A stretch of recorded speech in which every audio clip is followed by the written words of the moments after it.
Thank you, बहुत बहुत शुक्रिया सुगत भाई। दोस्तों, मैं एक शराबी हूँ, मेरा नाम अमित है और मैं एक हाय हेलो दोस्तों। मैं पुणे के दिशा ग्रुप, मेरा होम ग्रुप है। मेरे स्पॉन्सर ने मुझे बिग बुक के बताए हुए इंस्ट्रक्शंस के अनुसार 12 कदमों का कार्यक्रम पास ऑन किया है। मैं उनसे अभी भी मार्गदर्शन लेता हूँ कार्यक्रम के विषय में।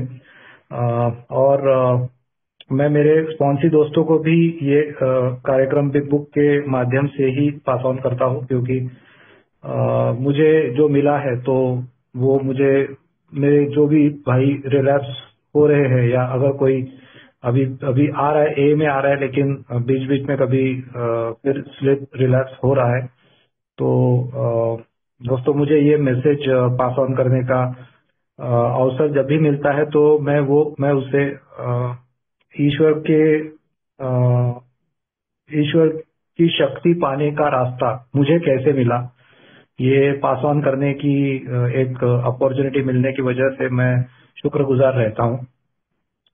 कहने का मतलब ये है दोस्तों, आज ईश्वर ने जो भी आज मुझे दिया, मेरे स्पॉन्सर, मेरे स्पॉन्सी 12 कदमों का प्रोग्राम, ये बिग बुक, मेरे माता पिता ने जो भी प्रेम दिया, दोस्तों इस सारे वजह से आज मैं जीवित हूँ। ईश्वर ने सबसे मेन बात ये हुई कि ईश्वर ने आज मुझे सुबह से शराब के पहले घूंट का जुनून नहीं आने दिया, जिसके लिए मैं बहुत बहुत शुक्रगुजार हूँ। दोस्तों मैं अल्कोहलिक्स अनोनिमस में कई साल तक आता रहा और कई साल तक मैं रिलैप्स होता रहा, और बहुत ही बुरी अवस्था मेरी, हर मेरे रिलैप्स के बाद मेरी अवस्था मानसिक और शारीरिक और आध्यात्मिक और बुरी होती गई। समझ में नहीं आ रहा था कुछ, और एक बहुत ही क्षीण ऐसी एक कहीं भावना, कहीं अंतर्मन में बहुत ही भीतर, कहीं अंतर्मन में एक छोटा सा एक विचार था कि मुझे अल्कोहलिक्स एनोनिमस से मिलेगा, कुछ ना कुछ मुझे मिलने वाला है, कभी ना कभी मिलेगा। ये एक विश्वास, श्रद्धा, ये एक जीवित थी। तो दोस्तों हुआ ये कि 1 जनवरी 2021 को मेरा माय सोब्राइटी बिगेन। मतलब मैं जो नशा मुक्ति केंद्र में मैं गया था, मुझे बार बार नशा मुक्ति केंद्र में एडमिट होना पड़ता था, और मेरे पास कोई चारा नहीं होता था उसके अलावा। और आखिरी बार मैं जब ट्रीटमेंट के लिए वहां पर गया, और वहां से मैं जब 1 जनवरी को बाहर निकला, तो वो मेरी सोब्राइटी का फर्स्ट डे मैं कंसिडर करता हूँ, क्योंकि मैं बाहर आया था। बाहर सारे दुकान, सारी वाइन शॉप्स, सारे बार एंड रेस्टोरेंट सब खुला था, लेकिन मैंने उस दिन से उस परमात्मा ने मुझे, ईश्वर ने शराब का वो जुनून आने नहीं दिया। दोस्तों, अब इन लगभग 4.5 साल में ऐसा क्या हुआ कि जो पहले 8.5 या लगभग 8.75 साल तक जो नहीं हो रहा था, अब ऐसे 4.5 सालों में ऐसा क्या हो रहा है one day at a time, कि मैं आज उस शराब के पहले घूंट की पागलपन से दूर हूँ।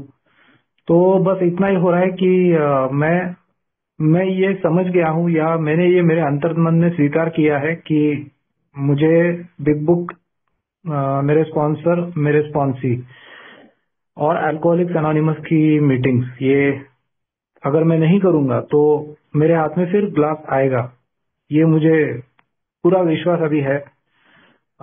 दोस्तों, अभी ये ऐसा है कि जैसे कि मैं समझता हूँ कि जो भी रिलैप्स मेरे भाई होते हैं, तो मेरे अनुभव से मैं एक चीज जो कि मुझे सच्चाई का पता चला, मेरी सच्चाई क्या है, क्योंकि ये शराबियत ऐसी एक, ये हमारी बीमारी ऐसी है कि जब तक हम सच्चाई नहीं जानेंगे ना, तब तक मैं कुछ नहीं कर पाया।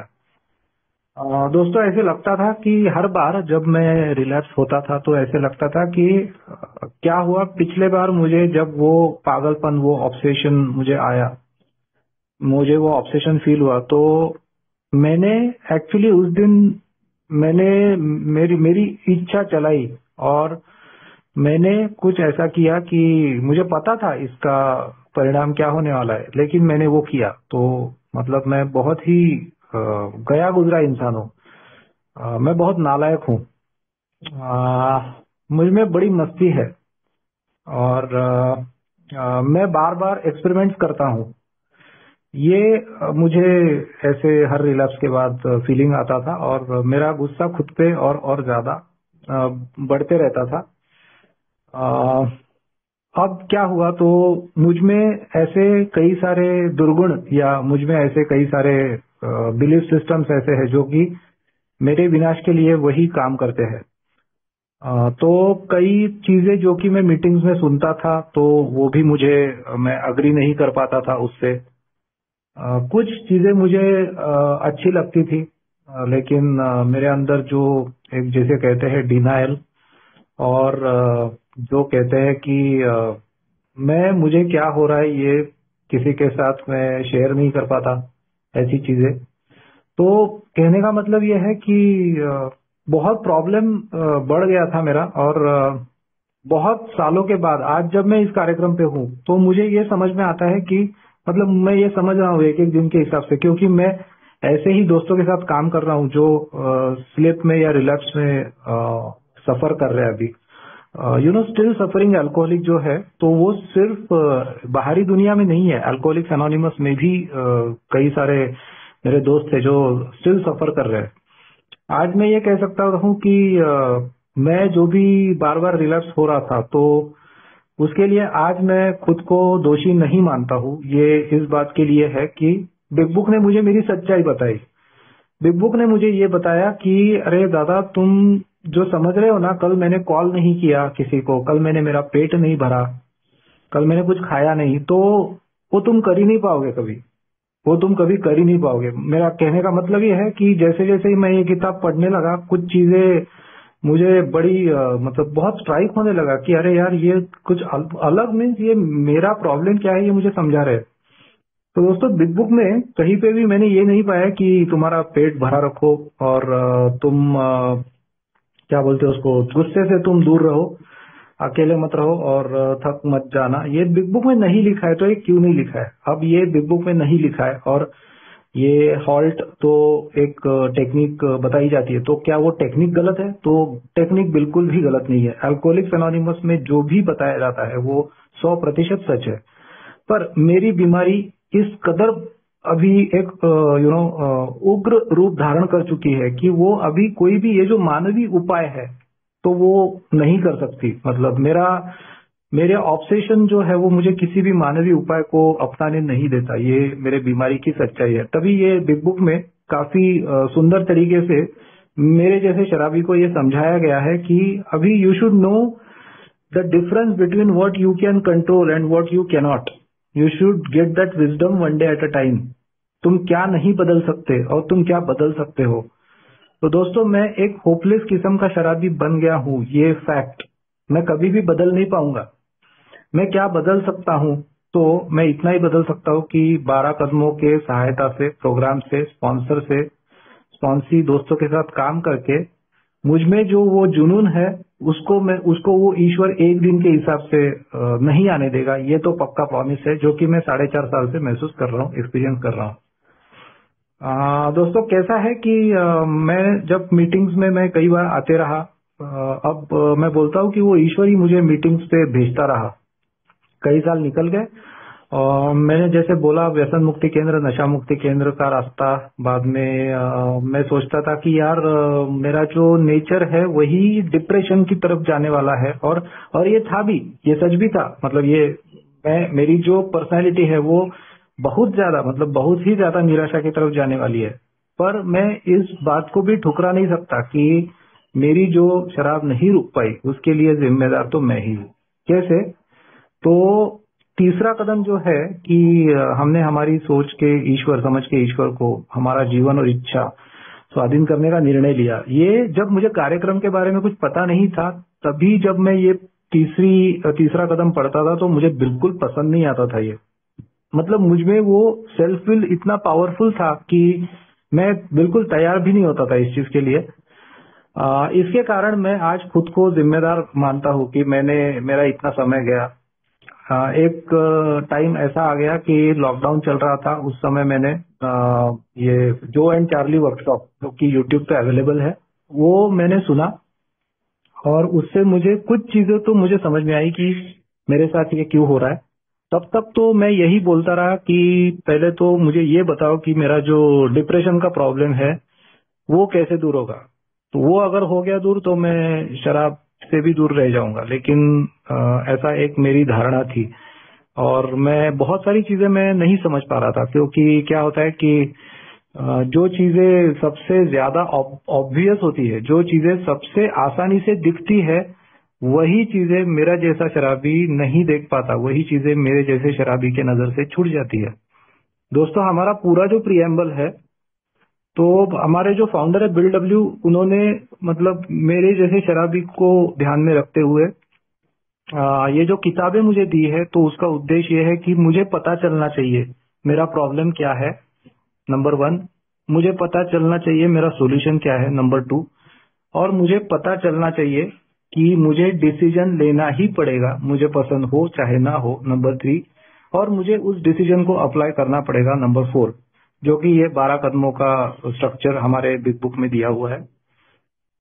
दोस्तों, दूसरा एक हमारा जो किताब है, हमारी किताब है 12 कदम 12 परंपराएं। इसका भी मैं नाम लेना पड़ेगा मुझे, क्योंकि उस कदम ने भी मुझे बहुत कुछ दिया है, सॉरी, उस बुक ने भी, उस किताब ने भी मुझे बहुत कुछ दिया है।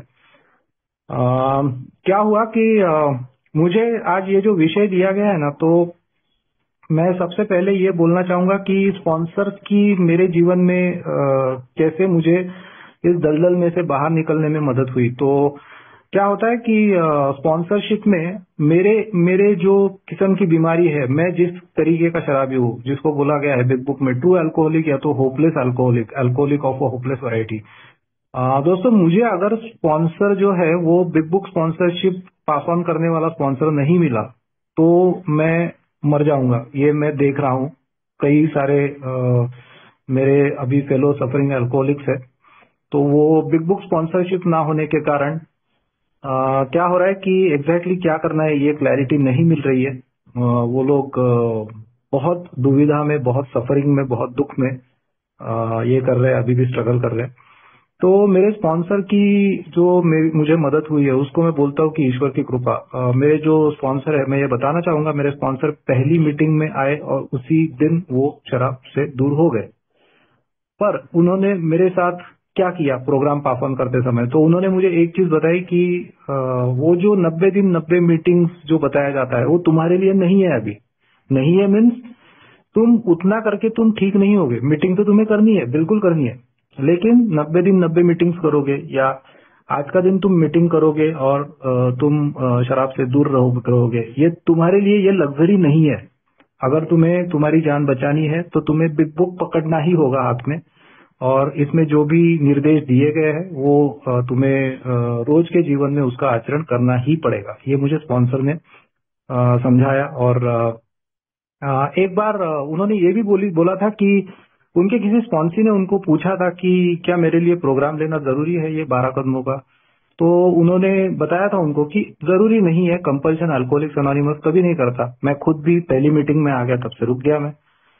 मैंने प्रोग्राम लिया, खैर वो बात तो अलग है, पर जरूरी नहीं है। लेकिन फिर एटलीस्ट एक चीज करो कि ऐसा तो आपको करना पड़ेगा कि एक भी मीटिंग मिस नहीं होनी चाहिए, नंबर 1। दूसरा, हर चीज जो हर गलतियां आपसे हुई है, वो सारी आपको मीटिंग में बतानी पड़ेगी। आपको जिन जिन लोगों पे खुन्नस है वो मीटिंग में बताना पड़ेगा। मतलब चौथा पांचवा कदम आपको मीटिंग में ही लेना पड़ेगा। अब अगली अगर आप कार्यक्रम आप नहीं लेना चाहते हो, तो कम से कम ये मीटिंग में करो। क्या बोल सकते फिर?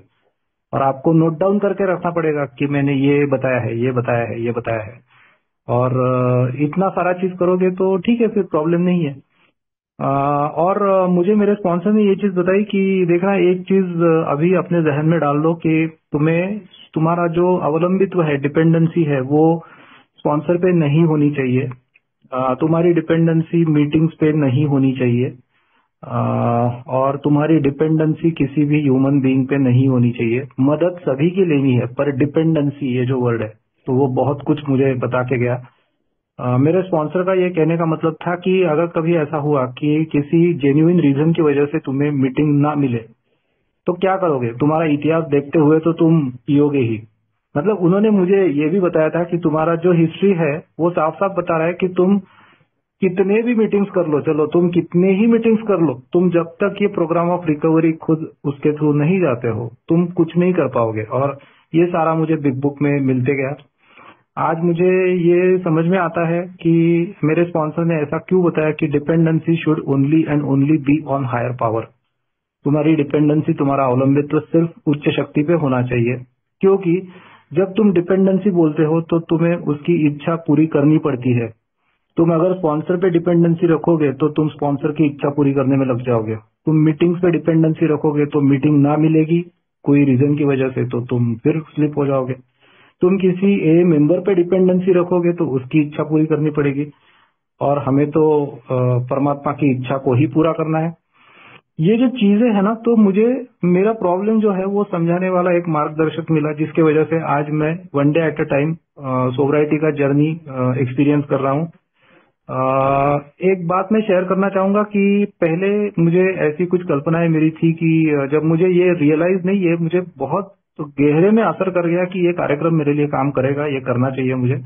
तो मेरी एक पुरानी कल्पना थी कि मैं जब ये कार्यक्रम स्पॉन्सर से पहली बार करूंगा, उसके बाद में उसका आचरण करने लगूंगा तो मतलब सब निकल जाएगा मुझसे, मेरे जो भी दोष है, चरित्र दोष है, तो वो मुझसे निकल जाएंगे। ऐसा कुछ नहीं हुआ है दोस्तों, मुझे गुस्सा आता है।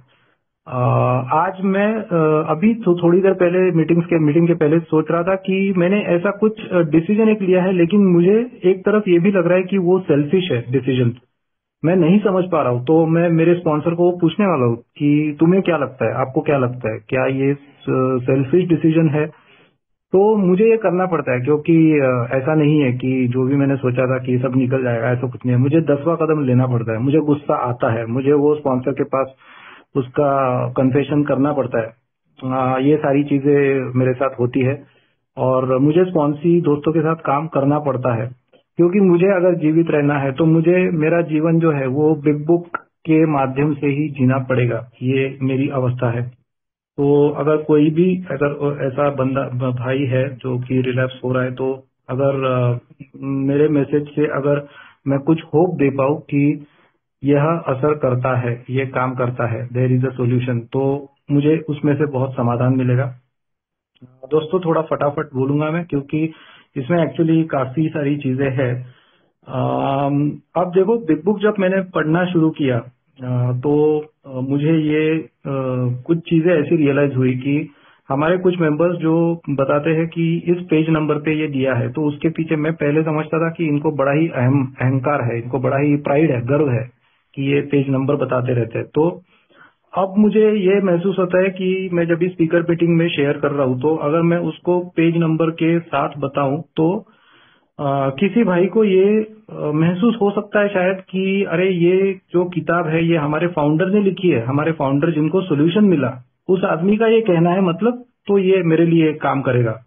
तो इसीलिए दोस्तों एक्चुअली देखा जाए ना, तो आज मेरे लिए बिग बुक का महत्व ये है कि पहले वर्ड से आखिरी वर्ड तक पूरा ही इम्पोर्टेंट है, लेकिन मैं कुछ जो बहुत ही ज्यादा मुझे स्ट्राइक करने वाला लगा, मुझे ज्यादा जरूरी लगा, या मुझे ज्यादा समझ में आया, रियलाइज हुआ, उतने कुछ पोर्शंस में यहाँ पे शेयर करने की मेरी इच्छा है। दोस्तों बिग बुक का एकदम जो पहला पेज नंबर है ना, पेज नंबर XIII, उसमें दिया है पहले ही पैराग्राफ में कि इस पुस्तक का मुख्य उद्देश्य दूसरे शराबियों को, ये बोल रहे निश्चित रूप से यह बताना, मतलब ये किताब हमें निश्चित रूप से बताती है कि हम कैसे ठीक हुए। वो लोग बोल रहे हैं कि हम कैसे ठीक हुए। दोस्तों एक मैं मीटिंग्स में सुनता हूँ कि ये तो डिसीज जो है वो समझ में ही नहीं आता कभी। तो अगर ये मतलब इसमें ये समझ में नहीं आता, इसका मीनिंग अगर मैं ऐसा निकालता हूँ कि ये मुझे समझ में नहीं आता तो मुझे ये तो करना ही नहीं है, तो ये गलत बात है। समझ में नहीं आता मतलब उसमें विनम्रता ये है कि मैं एक ह्यूमन बीइंग हूँ, मुझे परमानेंटली कुछ भी समझ में नहीं आएगा क्योंकि मेरे लिए लिमिटेशंस है। तो ये बीमारी समझ में ही आती नहीं है, इसीलिए मुझे ये कुछ पढ़ना ही नहीं है, मुझे 12 कदम लेने ही नहीं है। अगर मैं ये करते रहूंगा मेरे जैसा बंदा तो मैं मर जाऊंगा। तो मुझे समझना तो पड़ेगा ही बिग बुक से, फिर भी पूरा कभी समझ में नहीं आएगा। ये बोल रहे हैं कि हम आशा करते हैं कि इसे पढ़कर उन्हें इतना विश्वास प्राप्त हो जाएगा कि उन्हें किसी अन्य प्रमाण की आवश्यकता नहीं होगी। दोस्तों ये जो मेरे लिए जो भी एक चीजें मैं मतलब पढ़ते रहता हूँ, बीच बीच में कभी नजर जाती है और मैं उसको पढ़ता हूँ तो मुझे बहुत कृतज्ञता महसूस होती है। आ, इसके बाद में जो यहाँ पे ये लोग बोलते हैं कि इस पुस्तक से लाभ प्राप्त करने वालों के विचार जानकर हमें प्रसन्नता होगी। इस पुस्तक का बहुत ज्यादा लाभ है, क्योंकि मैंने जैसे बोला ना, इसका स्ट्रक्चर बड़ा ही आसान है। दूसरी एक चीज, मुझे ये धीरे धीरे पता चलने लगा या मुझे धीरे धीरे महसूस होने लगा कि 12 कदमों के कार्यक्रम को कोई बहुत बड़ी बात, मतलब कोई बहुत भयंकर कुछ कठिन, मतलब कोई फिलोसॉफी, कोई ऐसे उसको है ना, बहुत ऐसे कोई किसी को कोई बहुत इंटेलिजेंट आदमी होना चाहिए, ऐसे कुछ है। मतलब वो तो ऐसे कुछ मतलब उसका प्रोजेक्शन है काफी सारे हमारे भाइयों के माइंड में।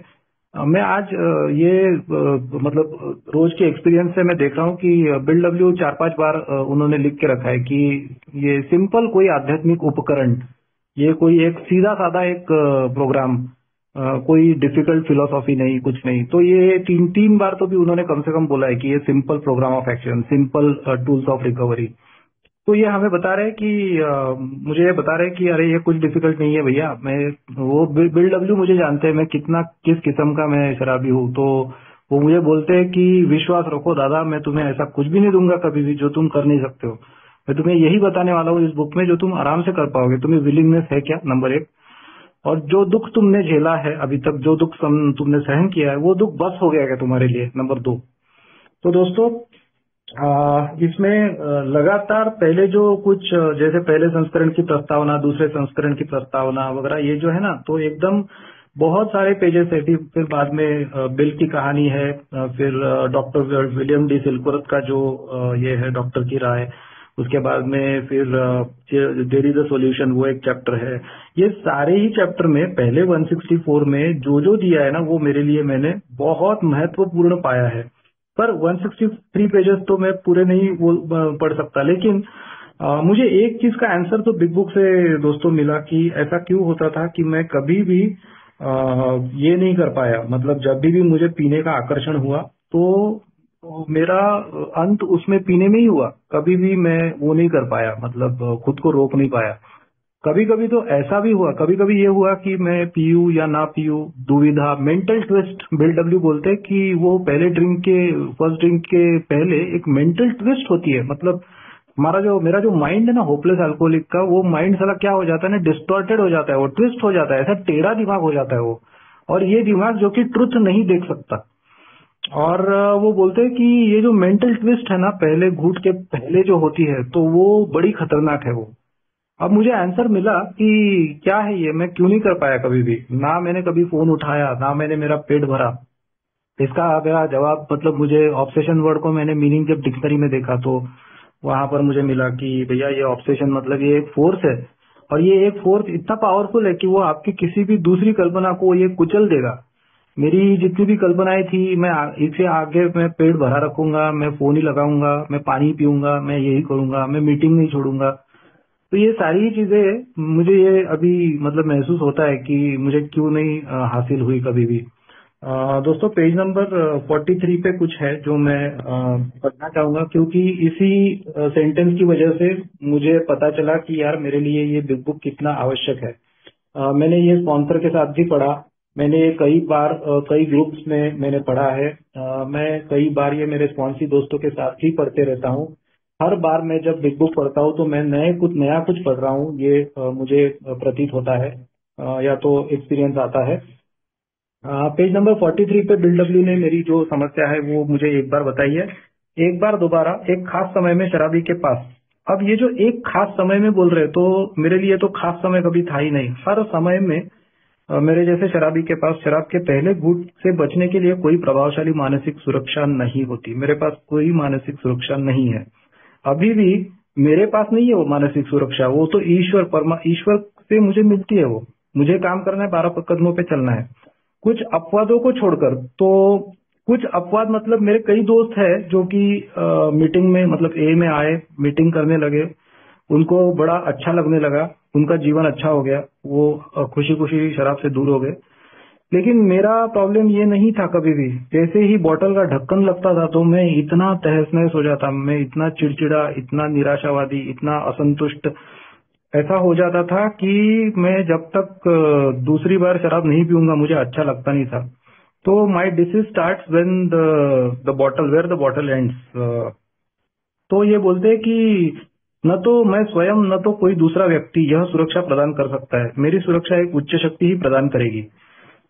दोस्तों, उच्च शक्ति मुझे जो सुरक्षा प्रदान करती है वो दो तरीकों से, एक तो मीटिंग में जाके वो एक सुरक्षा उच्च शक्ति की प्रदान होती है, और दूसरी एक सुरक्षा उच्च शक्ति की मुझे प्रदान होगी जब मैं इस कार्यक्रम में, इस किताब में दिए हुए कदमों को अपने जीवन के सारे अंगों में अप्लाई करूंगा। दोस्तों, मैं यहाँ पर झूठ बोलना नहीं, मतलब मैंने झूठ बोलना बिल्कुल ही मेरे लिए सही नहीं रहेगा, क्योंकि इसका इसका परिणाम मैंने बहुत लंबे समय तक भुगता है। कभी कभी मुझसे जो अभी गलतियां होती है ना, तो मैं डर जाता हूँ कि अरे क्या है ये, मतलब मैं ऐसे अगर मैं किया मैंने, और ये कितना खतरनाक हो सकता है मेरे लिए। जब भी मैं गुस्सा होता हूँ, जब भी मैं स्वार्थी होता हूँ, जैसे आज मैंने बोला कि मैं स्वार्थी, मुझे तो बहुत डाउट है अभी, लेकिन कंफर्म नहीं हो रहा है। कभी लग रहा है कि नहीं यार देखो, ये तो मैं कोई झूठे आदर्शवाद में नहीं पढ़ के प्रैक्टिकल डिसीजन ले रहा हूँ, लेकिन पता नहीं दूसरे और मन कह रहा है कि यार कंफर्म कर ले एक बार। तो ये मेरे साथ हो भी रहा है, और मुझे डर भी लगता है कि यार मैं इस प्रोग्राम से मेरा कदम आड़ा टेढ़ा पड़ा तो मेरा क्या होगा, मुझे पता है। दोस्तों, अभी जो पेज नंबर 44 है उसमें मुझे मेरी और एक सच्चाई बताई गई, जो कि पिछले अध्याय में आपने शराबीपन के बारे में कुछ जाना होगा। हमें आशा है कि हम शराबी और गैर शराबी के बीच अंतर बता पाए होंगे। अगर आप, मतलब मैं बिग बुक पढ़ता हूं तो मैं इस शब्द से पढ़ता हूं, अगर मैं ईमानदारी से चाहते हुए भी पूरी तरह से शराब छोड़ नहीं सकता, अथवा पीने की मात्रा पर मेरा कोई नियंत्रण नहीं रहता, तो मुझे समझना चाहिए कि मैं संभवतः शराबी हूं। अब ये बोल रहे हैं कि दो में से अगर एक है तो संभवतः शराबी है, लेकिन मेरे लिए तो दोनों भी है। मतलब मेरे पास लैक ऑफ चॉइस भी नहीं है, मेरे पास लैक ऑफ कंट्रोल भी नहीं है। जब मैं पीने बैठता था तो डिसाइड जितना किया होता था, 2 क्वार्टर पीऊंगा तो मुझे उससे ज्यादा ही पीना पड़ता था। जब मैं बहुत दुख में जाने के बाद डिसाइड करता था कभी नहीं पीऊंगा, तो मैं कुछ समय बाद ग्लास मेरे हाथ में आता ही था। तो मतलब लैक ऑफ चॉइस भी नहीं, लैक ऑफ कंट्रोल भी नहीं। मतलब बिग बुक मुझे बताता है कि यदि ऐसी हालत हो तो मैं समझ लेना चाहिए मैंने कि मैं उस बीमारी से ग्रस्त हूं जिसका इलाज केवल आध्यात्मिक अनुभूति ही कर सकती है। अब मेरे दिमाग में एक क्वेश्चन आया, अभी ये आध्यात्मिक अनुभूति मतलब क्या? अभी ये तो कुछ मेरे दिमाग में कुछ धारणाएं थी आध्यात्मिक अनुभूति से रिलेटेड। तो मैंने मतलब पूछा कि अभी ये आध्यात्मिक अनुभूति मतलब क्या क्या होता है उसमें, ऐसे क्या है, क्या क्या मेरे लिए पॉसिबल है? ये तो बहुत बड़े बड़े लोगों का काम है। तो बिग बुक ने मुझे बहुत सिंपल समझा के दिया कि अरे भाई, आध्यात्मिक अनुभूति मतलब ऐसा कोई नहीं होगा, तेरी 10 फीट की दाढ़ी बढ़ेगी, तू कोई वस्त्र परिधान करके जंगल में चला जाएगा, या तो तू बहुत लंबे लंबे घंटों तक ध्यान करेगा, तेरा भौतिक जग से तेरा मन उड़ जाएगा, ऐसा कुछ नहीं होगा।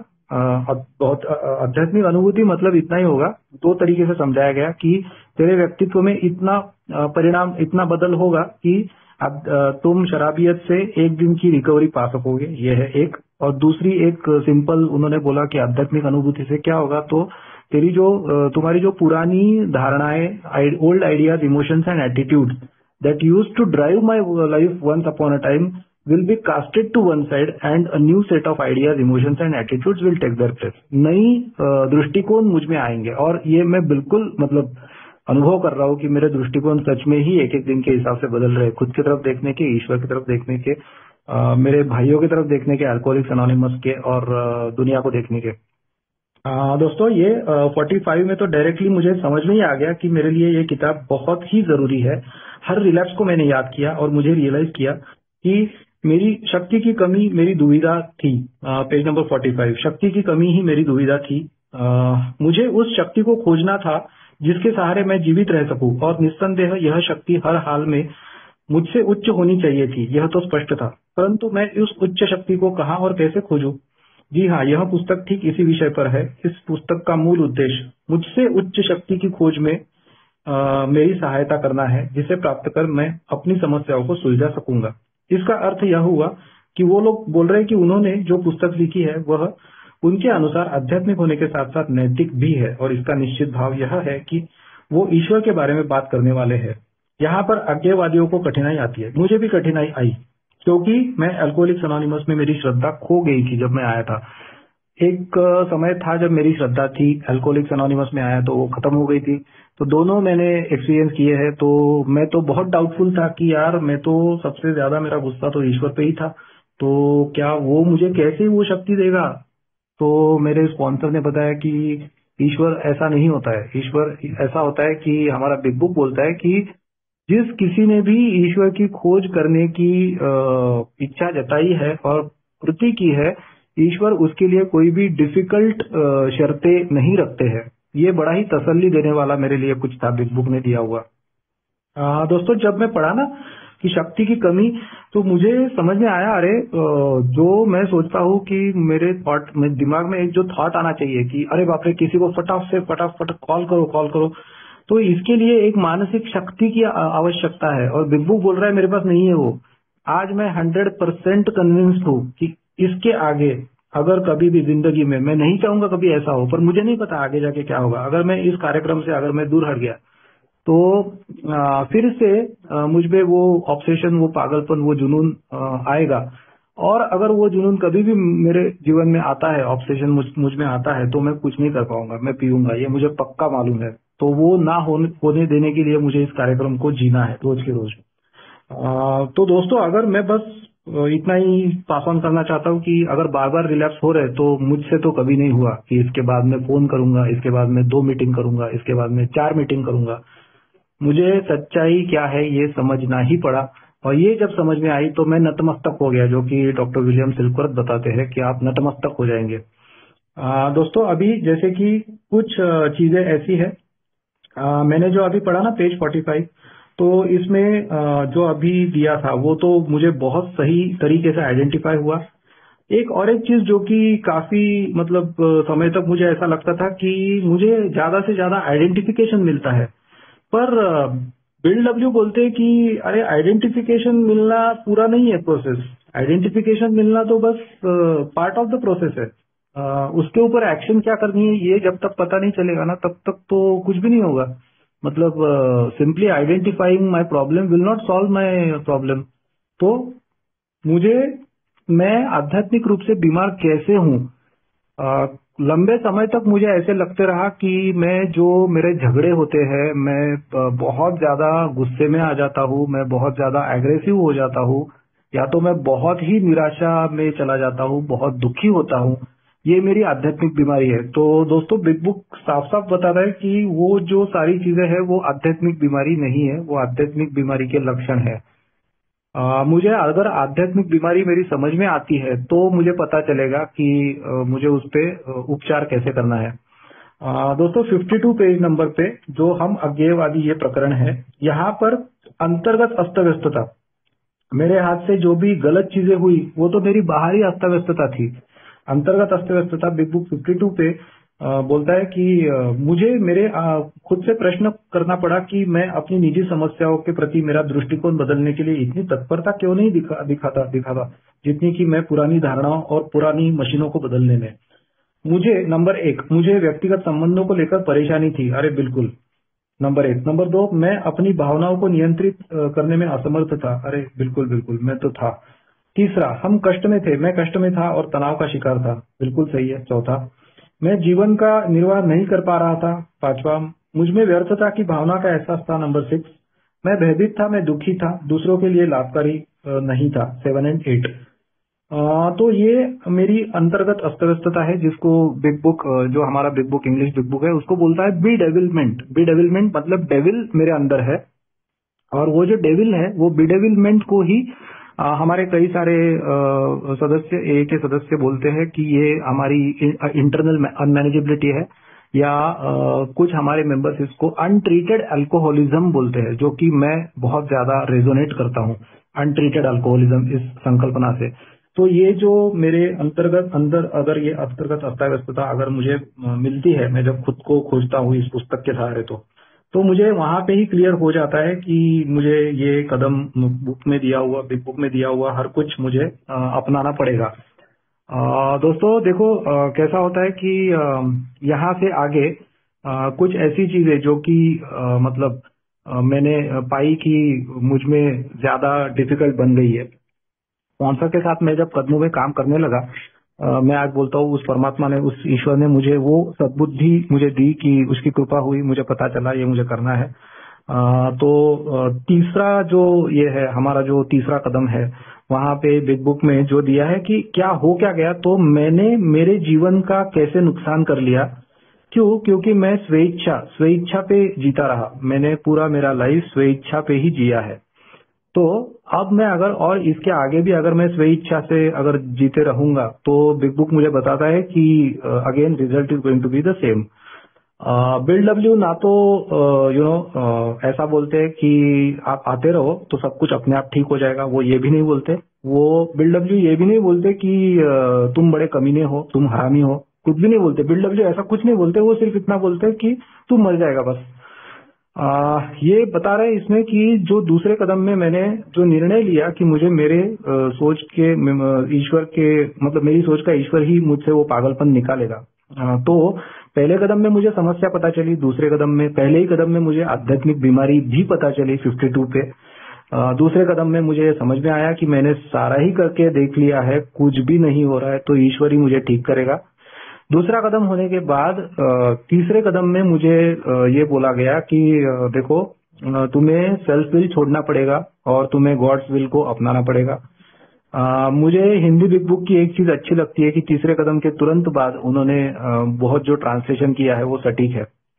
जो सेल्फ विल बिग बुक मुझे बता रहा है कि तुम्हें छोड़ना पड़ेगा, तो क्या हुआ है कि तुमने हर मतलब जीवन के हर पहलू में, हर पल में तुमने स्वे इच्छा पे ही आधारित निर्णय लिए हैं, और उसके वजह से क्या हुआ है कि तुमने लोगों को हर्ट किया है, और हर एक की है सेल्फ विल, तो हर एक को है। ऐसा नहीं कि सेल्फ विल सिर्फ मुझे है। वो उन्होंने तो उसका वो ये प्रतिरोध किया, तो मुझे ऐसा लगा कि उन्होंने मुझे हर्ट किया और मैं रोष में जीता रहा।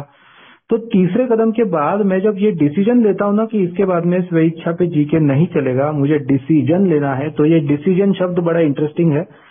ये डिसीजन शब्द का मतलब है कि एक बार मैंने अगर ये लिया डिसीजन, तो इसका मतलब है मैं पीछे नहीं मुड़ सकता। मतलब ये जो 12 कदमों का प्रोग्राम है, अगर मैं तीसरे के आगे अगर मैं जाता हूँ, तो मुझे पीछे आने का कोई रास्ता नहीं है। अगर मैं आया तो मेरी परिस्थिति और बदतर हो जाती है, मुझे आगे ही जाना पड़ेगा। अब एक बार तीसरा कदम लेके गेट क्लोज हो गया ना भाई, तो मुझे आगे चलना है बस।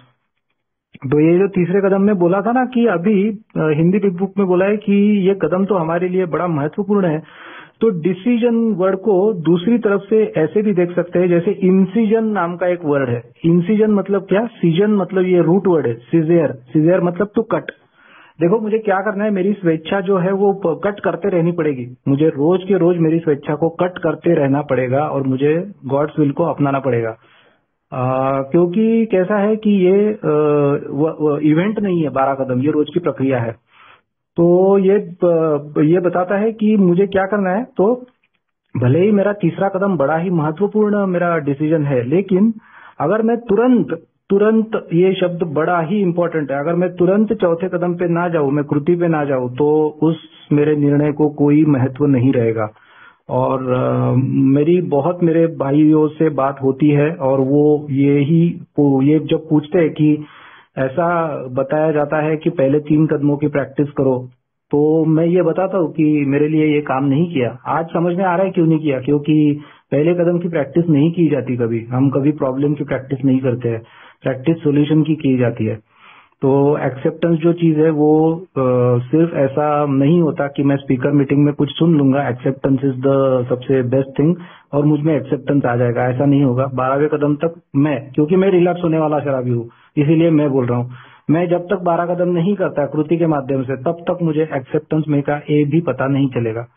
तो दोस्तों, मुझे चौथे कदम में इतना सिंपल करके बताया गया है कि ईश्वर की इच्छा जानने के लिए तुम्हें करना क्या पड़ेगा, अलग से कुछ नहीं करना है। तुम्हारी जो स्व इच्छा है उसको तुम कम कम कम करते जाओ, उसको तुम बाहर बाहर निकालते जाओ, उसको तुम मारते जाओ।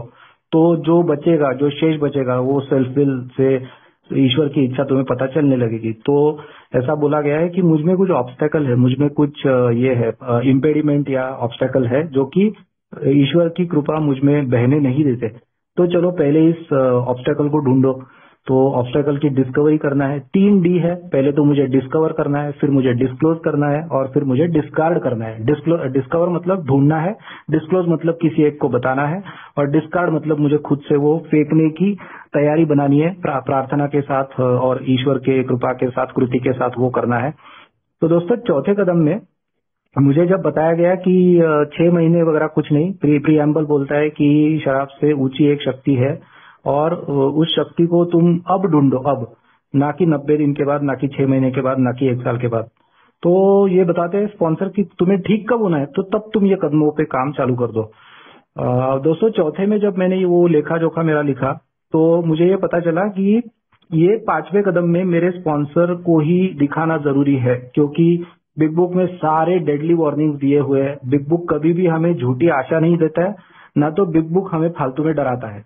तो सारे के सारे डेडली वार्निंग्स दे रखे हैं 5वें कदम के लिए। तो ये तो मुझे समझ में आ गया था कि ये करना है, स्पॉन्सर को सब बताना है, मैं तैयार हो गया था, ईश्वर की कृपा है।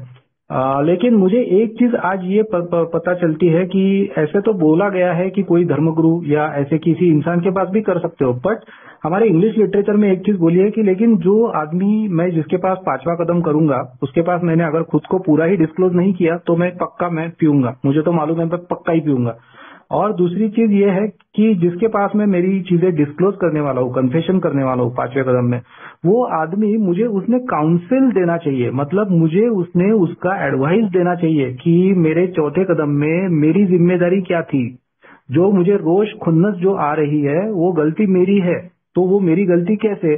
तो पहले और दूसरे कदम में मैंने जब लिखा कि मैं किस पे खुन्नस है, किस पे रोष है और रोष का कारण, तो 1 2 यहाँ तक ही है। तीसरा चौथा 5वां कदम मुझे पूरा खुद पे ही फोकस लाता है, मुझ पे ही जिम्मेदारी लाता है, ये बताता है कि मैं ही जिम्मेदार हूँ। तीसरे कदम में मेरा क्या, किस चीज को, मेरे स्व के कौन से पार्ट को, कौन से एरिया को धक्का लगा। चौथे में मेरा स्वभाव दोष क्या था और 5वें में अब मुझे क्या करना है। दोस्तों मुझे ये रियलाइज हुआ कि मैंने मेरा पूरा जीवन चौथे कॉलम में ही जिया है। चौथा कॉलम मतलब जो स्वभाव दोष निकलते हैं वो है मेरा सेल्फ विल का कॉलम, और 5वां कॉलम जो है वो है गॉड्स विल का कॉलम। चौथे में मेरे जो स्वभाव दोष निकले उससे एग्जैक्टली अपोजिट चीजें मुझे 5वें में डेवलप करने के लिए ईश्वर की सहायता, पूरा कार्यक्रम का आचरण, प्रार्थना, मीटिंग्स, पास इट ऑन करना, ये सारी चीजें करके 5वें कॉलम में ज्यादा से ज्यादा जीने का प्रयास करना पड़ेगा। तो दोस्तों ये जो है ना तीसरा और चौथा, इसमें मुझे स्पॉन्सर की बहुत ही मदद हुई, क्योंकि स्पॉन्सर ए मेंबर है। और भले ही मैं साइकोलॉजिस्ट के पास भी ले सकता हूँ ये कदम, लेकिन क्या साइकोलॉजिस्ट मुझे ये बता पाएगा कि मेरा कंट्रीब्यूशन क्या है इस रिजेंटमेंट में। लेकिन स्पॉन्सर मुझे बता पाया कि मैं कैसे गलत हूँ, क्योंकि एक जो चीज मैं अभी भी, मतलब कुछ मेरे दोस्तों के साथ मैं काम करते हुए उन्हें ऐसा लगता है कि देखता हूँ, उन्हें ऐसा लगता है कि जो भी खुन्नस है ना उसको सिर्फ बाहर फेंकना है, उसको सिर्फ बता देना है किसी को, स्पॉन्सर को सिर्फ बता देना है कि मुझे आज ऐसे ऐसे बहुत गुस्सा आया। सिर्फ उतना नहीं है, चेंज इन परसेप्शन चौथे कदम में, 5वें कदम में हमारा उद्देश्य, बिल डब्ल्यू बताते हैं कि हमारा उद्देश्य है कि हमारे चेंज हो, परसेप्शन में, दृष्टिकोण में शिफ्ट आना चाहिए। खाली खुन्नस को मैं बाहर फेंक के, खुन्नस को मैं अपने मन से बाहर फेंक दूं और उससे मुक्त हो जाऊं, उतने से काम नहीं चलेगा। मैं कैसे जिम्मेदार था। तो जब भी मैं मेरे स्पॉन्सर को ये 10वें कदम में ये जब बताता हूं तो मैंने ये आदत डाल ली है कि आज मुझे इस व्यक्ति पे गुस्सा आया और इसमें मेरा रोल क्या था, तो मेरा आत्मसम्मान या मेरा गर्व उसको धक्का पहुंचा था। फिर मेरे जो स्वभाव दोष है वो क्या क्या मुझे मिलते हैं, तो जैसे कि स्वार्थी बिहेवियर। स्वार्थ का मतलब सिर्फ इतना नहीं है मुझे ज्यादा पैसा चाहिए, सिर्फ मुझे ही सब कुछ चाहिए। स्वार्थ पूरे तीनों प्रवृत्तियों को लगा हुआ है। जैसे मैं जैसे सोचता हूँ वैसे ही हर एक ने बिहेव करना चाहिए। 4 लोग हैं तो 5वां मैं होना चाहिए जो सबसे ऊपर होना चाहिए। बाकी लोगों से मुझे ही ज्यादा अचीवमेंट मिलनी चाहिए, मुझसे कोई गलती नहीं होनी चाहिए। ऐसी स्वार्थ की बड़ी सारी डेफिनेशंस है। तो चौथे में मैं स्वार्थी कैसे हूँ, मैं पूर्वग्रह दूषित कैसे था आज अगर मैंने गुस्सा किया तो ये सब मुझे रोज ये मेरे परसेप्शन में शिफ्ट लाना पड़ता है। ये चौथे कदम का रोल है, क्योंकि मैंने एक मेरे स्वभाव में ऑब्जर्व किया है कि जब मैंने चौथा कदम लिखा तो मैं चौथे कदम में ब्रीफली बोला है, संक्षेप में लिखो कि आपको इस इंसान पे रोष क्यों है। संक्षेप में मतलब 3-4 शब्दों में सिंपल लिखना है कि जैसे मेरी टीचर पे अगर मुझे रोष है, चौथी में 7वीं में जो टीचर पढ़ाती थी उन पे रोष है। रीजन संक्षिप्त में लिखो। मेरी क्या आदत है पता है, लोगों को कटघरे में खड़ा करता हूं मैं, उनपे केसेस डालते जाता हूँ, 1 2 3 4 5 6 10 15, मतलब ये जताने का जरिया है कि सामने वाला ही कैसा गलत है। ऐसा बताया गया, संक्षेप में बताओ क्या किया, टीचर ने मुझे मारा, ओके नंबर 1। दूसरा क्या किया, टीचर 4 लोगों के सामने उन्होंने मुझे बुरा भला कहा, बस वहीं पे रुक जाओ, कटघरे में खड़ा मत करो, फिर बाद में अभी चौथे पे आओ।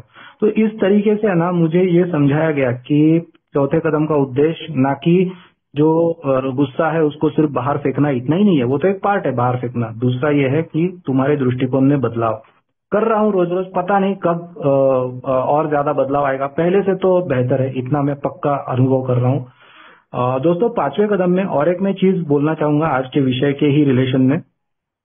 स्पॉन्सी मित्र मेरे लिए जरूरी क्यों है, तो जो हमारा 12 कदम 12 परंपराएं जो हमारी बुक है उसमें बहुत सुंदर दिया है 5वें कदम में। जो थॉट मेरे दिमाग में तभी आया था जब मैं कदम कर रहा था, तभी भी मुझे लगा था कि यार अरे बाप रे, अच्छा ये तो ऐसे बता रहे। तो 5वां कदम में बिल डब्ल्यू बोलते हैं कि जब तक मैं मेरे स्पॉन्सर के पास सारे मेरे गलतियों की कबूली नहीं देता हूँ, चौथा कदम पूरा का पूरा उनके पास जब मैं नहीं कन्फेशन करता हूँ, और जब मैं किसी और मेरे भाई का, मेरे दोस्त का 5वां कदम नहीं सुनता हूँ, मतलब मेरे स्पॉन्सी का 5वां कदम मैं जब तक चौथा कदम नहीं सुनता हूँ, तब तक मुझे विनम्रता नहीं मिलेगी।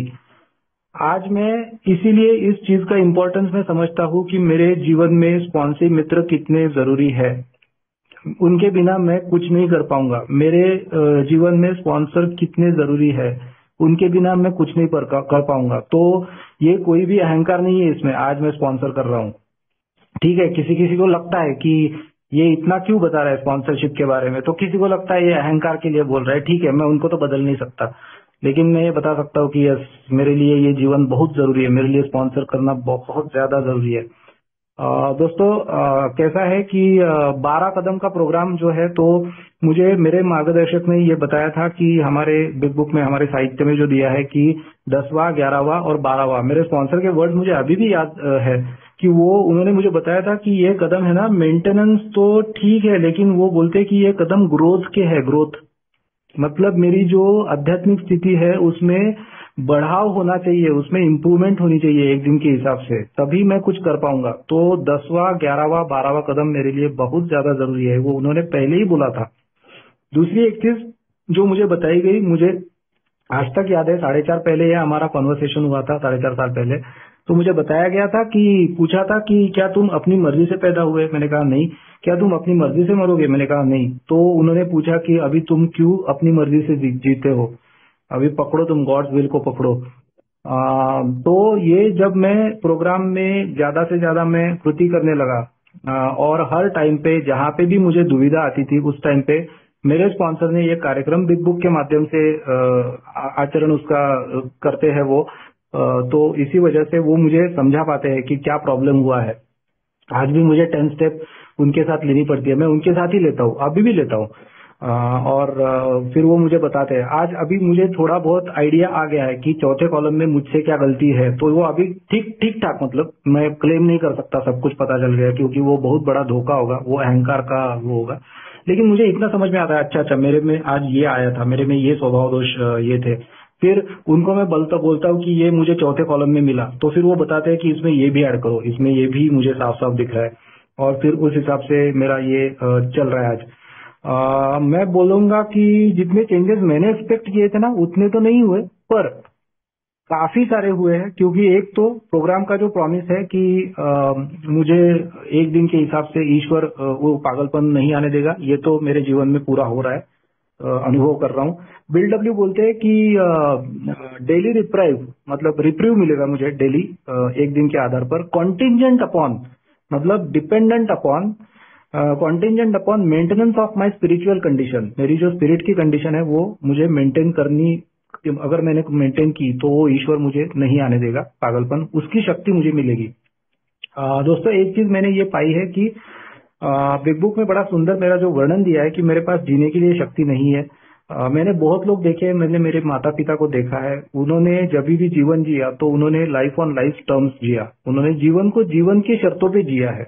लेकिन मुझ में ताकत नहीं है, शक्ति का अभाव, ये मेरी समस्या है। जीवन जीते हुए मुझे कई बार इंसल्ट होते हैं, कई बार मुझे अपयश आता है, कई बार मुझे लोग मुझसे शायद बुरा बर्ताव भी कर सकते हैं, कई बार मुझे जो चाहिए वो नहीं मिलेगा, कई बार मुझे जो नहीं चाहिए था वो आएगा, ये सब होगा। तो मैं मेरे पास शक्ति ना होने के कारण, बिल डब्ल्यू बोलते हैं कि अभी तुम्हें ऐसी शक्ति चाहिए जो जिसके सहारे तुम जीवन जी सको। बिल डब्ल्यू नहीं बोल रहे तुम्हें ऐसी शक्ति चाहिए जिसके सहारे तुम शराब छोड़ सको, वो बोल रहे जीवन जीने के लिए शक्ति। क्योंकि अगर मेरे पास जीवन जीने के लिए ईश्वर की शक्ति मिली तो मुझे शराब की शक्ति नहीं लेनी पड़ेगी, ये बिल्कुल सच है। दोस्तों, अब शक्ति तो मेरे पास है क्योंकि दुनिया में जितने लोग हैं तो ईश्वर कोई पार्शियलिटी नहीं करता, वो हर एक को अपनी कृपा देता है। तो मुझ पे भी ईश्वर की कृपा थी, लेकिन मैंने जैसे बोला चौथे कदम में मुझे सिर्फ ऑब्स्टैकल को निकालना था। जो चीजें खंडित कर रही थी, उस शक्ति को मेरे भीतर प्रवेश करने से रोक रही थी, मुझे उन चीजों को बाहर फेंकना था, डिस्कार्ड, फेंकना। तो आज मुझे ये रोज के रोज मेरी प्रार्थना में मैं ये बोलता हूँ कि ईश्वर मुझे आज आपकी इच्छा मुझे पूरी करनी है, ये मेरी इच्छा है। उसके लिए मुझे आपकी शक्ति चाहिए। मुझे शराब की शक्ति लेने की बिल्कुल इच्छा नहीं है, लेकिन मुझे इससे आप ही बचाओगे, क्योंकि बिग बुक में लिखा है मेरे पास शराब के पहले घूंट के खिलाफ कोई भी मानसिक उपाय नहीं है, कोई भी मानसिक कैपेसिटी नहीं है। पहले घूंट के खिलाफ जो भी मानसिक बचाव हो सकता है वो सिर्फ और सिर्फ ईश्वर से ही होगा।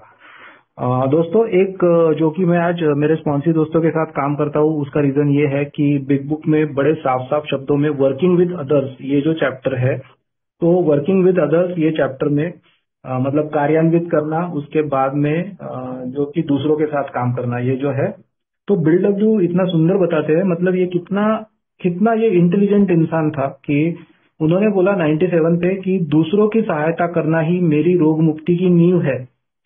सहायता करना, किस किस्म की सहायता करना? तो 12 कदम जो मुझे मिले हैं वो 12 कदम पास ऑन करना, ये मेरे रोग मुक्ति की नींव है। मतलब मैं जो समझता था कि पहले 3 कदम नींव है, अब ये बोल रहे पूरा पूरा 12 कदम होने के बाद बोल रहे कि ये नींव है, अभी पास ऑन करो तभी बच पाओगे।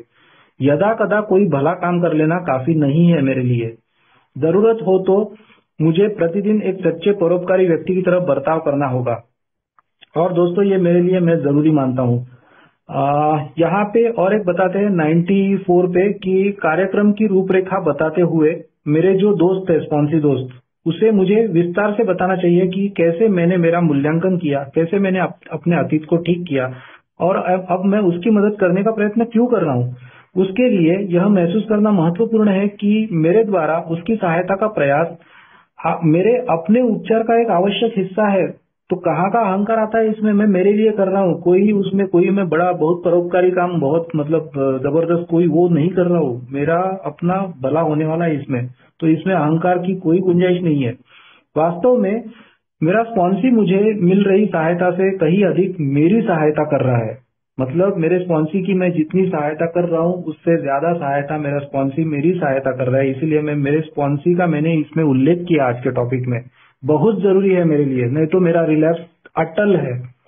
तो दोस्तों, मैं शुरू में ही ये बात साफ कर देता हूँ कि मैं मतलब वो मेरे प्रति बाध्य नहीं है और मैं उससे केवल यही आशा करता हूँ कि जब कभी वह अपनी परेशानियों से छुटकारा पा जाए तब वह दूसरे शराबियों की भी सहायता करे। तो मैं ये बताता हूँ मेरे स्पॉन्सी दोस्तों को कि अल्टीमेट गोल है स्पॉन्सर करना, तभी जाके इससे छुटकारा मिलेगा वन डे एट टाइम। क्योंकि मेरे जितने भी दोस्त हैं वो मेरे जैसे ही बहुत बार स्लिप हो चुके हैं।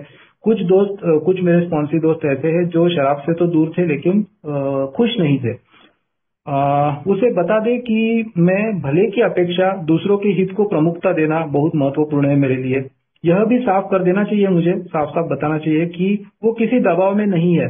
तो मुझे गुस्सा नहीं आता है। कई बार मुझे मेरे दोस्तों का फोन आता है, नहीं रुक पा रहा हूँ, मैं उनको बताता हूँ कार्यक्रम, वो कुछ भी नहीं करते आगे, वो बोलते हैं कि मैं करूंगा करूंगा लेकिन कुछ नहीं करते। मुझे गुस्सा नहीं आता, तो वो किसी दबाव में नहीं है और अगर यदि वह नहीं चाहता तो उसे दोबारा कभी मुझसे मिलने की जरूरत नहीं होगी।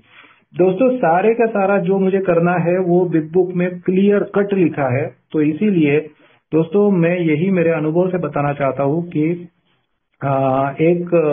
मतलब अगर स्लिप रिलैप्स हो रहा होगा तो बहुत बड़ी रिस्क ले रहे कोई मेरे दोस्त है वो प्रोग्राम ना लेके। दोस्तों, सिर्फ आते रहने से हम जैसे स्लिप होने वाले लोगों में, मेरे जैसे स्लिप होने वाले शराबियों में कुछ भी बदलाव नहीं होगा। एक बहुत बड़ा फायदा ये होगा कार्यक्रम लेने पर मैं मीटिंग नहीं छोड़ता, मैं मीटिंग आनंद से अटेंड करता हूँ, मुझे खुशी होती है मीटिंग में जाके।